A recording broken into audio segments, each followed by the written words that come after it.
Another question about, the officials of the Trump administration have been using really hurtful language against India. Saying that we are Brahmins profiteering at the expense of, ordinary Indians, or, calling the Ukraine-Russia war Modi's war, or us as Kremlin's laundromat. How do you see all this? I mean, how do you react to something like this? Very much the same principle as I said earlier. It is one thing, it can be hurtful. It is one thing for a foreign government, head of state or an official or anybody to say all that. And the global diplomatic world is astonished that that kind of an expression is being used against India. And that will have people in the diplomatic arena to respond or to deal with. But what hurts me more is when those very expressions are being justified in India. Oh, don't you all know, don't you, I mean, you know, dirty, unwashed Indians, you don't understand what this expression means. This is how, this is explained. Who wants these explanations from Indians?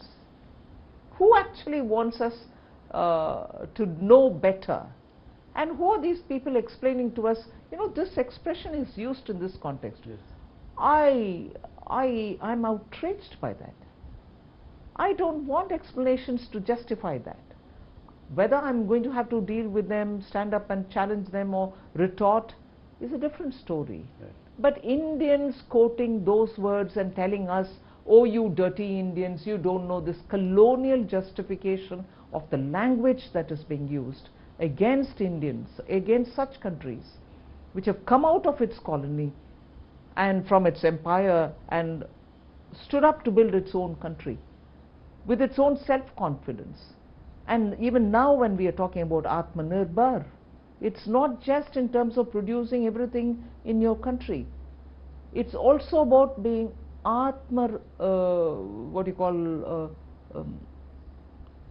self-reliant. There is no self-respect. Self-respect.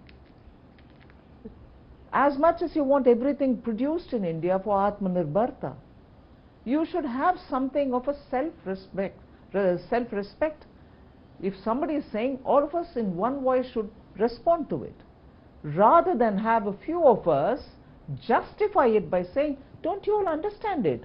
Are you a part of the imperialists? No. I'm outraged more by that. Yeah, the opposition picking up this and making it their own narrative. And saying, like dead economy was picked up by Congress, Rahul Gandhi to and say. even for this, Brahmins are being are the ones who are benefiting out of it. Oh, you Indians, us Boston Brahmins. Yes, Boston Brahmins. Oh, you Indians, you don't understand this Russian oil purchase is to help Brahmins to benefit of it, and you are being fooled. Exactly the same divide and rule principle which the British used here, which the imperialists used here.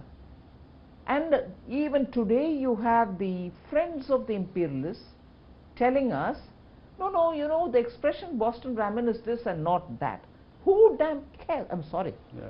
Who damn cares? I want Indians to think for ourselves. I want those Indians who are now defending that language to get up and say, we are free from you all.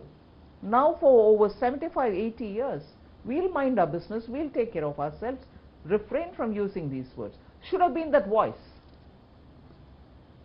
That not being the voice, and upar se to teach us saying, don't you know the meaning of this expression? Outrageous. Today we've got to know Nirmala Sitharaman ko gussa kyun aata hai.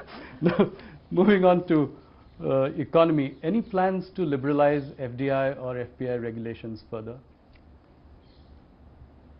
I do not want to give a headline, but certainly we are looking at every aspect of reform.